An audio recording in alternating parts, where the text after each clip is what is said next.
8वें अंतर्राष्ट्रीय योग दिवस पर पूरे देश में योग दिवस मनाया जा रहा है। धर्मनगरी हरिद्वार में भी मुख्यमंत्री पुष्कर सिंह धामी ने बाबा रामदेव के साथ किया योग। नमस्कार, खटाना बुलेटिन में आप सबका हार्दिक स्वागत। अंतर्राष्ट्रीय योग दिवस पर आज पूरा विश्व योग दिवस मना रहा है। धर्मनगरी हरिद्वार के पतंजलि में आज बाबा रामदेव ने उत्तराखंड के मुख्यमंत्री पुष्कर सिंह धामी के साथ योग किया। हरिद्वार में जगह जगह योग अभ्यास के लिए कैंप लगाए गए हैं। इस वर्ष योग दिवस की थीम वसुधैव कुटुंबकम के लिए योग यानी एक विश्व एक परिवार के रूप में सभी के कल्याण के लिए योग है। योग न केवल मानसिक स्वास्थ्य समस्याओं के लिए बल्कि समग्र कल्याण के लिए भी फायदेमंद है। इस अवसर पर मुख्यमंत्री पुष्कर सिंह धामी ने कहा, हम उत्तराखंड को योग और आध्यात्म के क्षेत्र में आगे बढ़ाने का कार्य करेंगे। वहीं बाबा रामदेव ने कहा, योग युक्त और नशा मुक्त उत्तराखंड बनना है। मुख्यमंत्री पुष्कर सिंह धामी का कहना है कि आज अंतर्राष्ट्रीय योग दिवस पर पतंजलि योगपीठ में हजारों लोगों ने एक साथ 2.5 घंटे योग करने का अवसर मिला। हम उत्तराखंड को योग, अध्यात्म और संस्कृति के क्षेत्र में आगे बढ़ाने का कार्य करेंगे।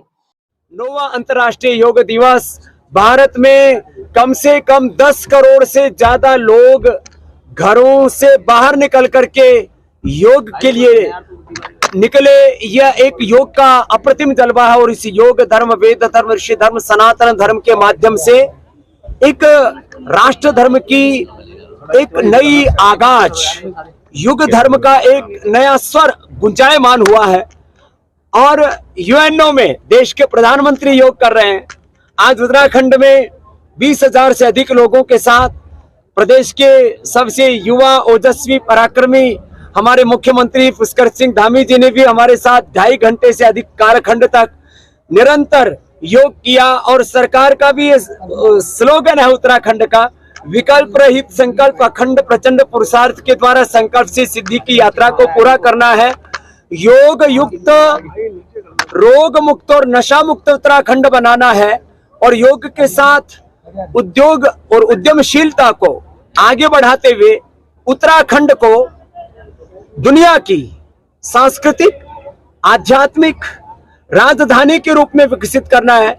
इस संकल्प के साथ आज का यह योग दिवस यहाँ संपन्न हुआ है, जिसमें हमारे हिंदू भाइयों के साथ साथ आप यहाँ पर भी देख रहे हैं, एक तरफ पगड़ी भी है सिर पर सन्यासी के, तो दूसरी तरफ टोपी भी है। माने हिंदू, मुसलमान, सिख, ईसाई, जैन, बौद्ध, देश विदेश की जाति की, प्रांतों की सारी सीमाओं को पाट करके आज योगमय विश्व हो रहा है। इससे पूरे विश्व में भारत का गौरव, भारत की प्रतिष्ठा बढ़ रही है। हजारों, 20,000 से भी अधिक लोगों के साथ और 2.5 घंटे तक पूज्य स्वामी जी के सानिध्य में सभी ने योग की विधाएं सीखी। हम उत्तराखंड को योग के क्षेत्र में, अध्यात्म के क्षेत्र में, संस्कृति के क्षेत्र में, जो पूरे भारत का ही नहीं विश्व का हमारा केंद्र है, हम उसी दिशा में उत्तराखंड को विकसित करने के लिए हर संभव प्रयास करेंगे। आज योग के क्षेत्र में, अध्यात्म के क्षेत्र में, आयुर्वेद के क्षेत्र में, हर क्षेत्र में, उद्योग के क्षेत्र में बहुत बड़ा योगदान उत्तराखंड के अंदर हो रहा है। उसको आगे बढ़ाएंगे और जल्दी ही हम एक ग्लोबल इन्वेस्टर समिट भी उत्तराखंड के अंदर करेंगे, जिसमें देश दुनिया के सभी लोगों को उत्तराखंड आने के लिए आमंत्रित करेंगे।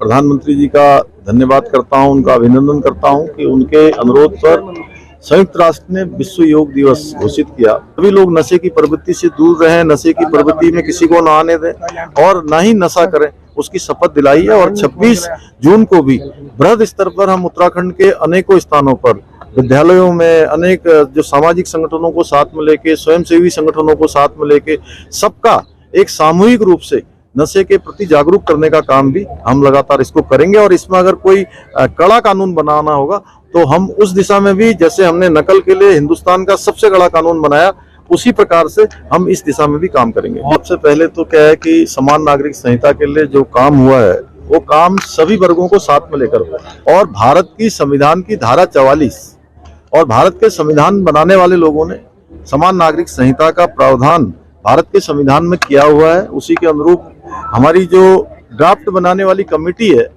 जस्टिस रंजना प्रकाश देसाई जी की अध्यक्षता में उस कमेटी ने अभी तक का सबसे बड़ा, एक तरह से मैं कहूंगा कि लोगों के विचार लेने का काम किया है। उत्तराखंड में 2.5 लाख से भी ज्यादा लोगों से उन्होंने संपर्क किया है, उनके विचार जाने हैं, स्टेक होल्डरों से बात की है, विधि विशेषज्ञों से बात की है, अलग अलग समुदाय के लोगों से, अलग अलग धार्मिक संगठनों के लोगों से, सबसे बात करने के बाद उनका ड्राफ्ट बन रहा है। और जैसे ही वो ड्राफ्ट बनेगा, सबको ये मानना चाहिए कि भारत की मूल जो भावना है, संविधान की मूल भावना है, उसके अनुरूप वो ड्राफ्ट बनेगा। सबके हित में जो है उसको उत्तराखंड में लागू करने की दिशा में आगे बढ़ा जाए।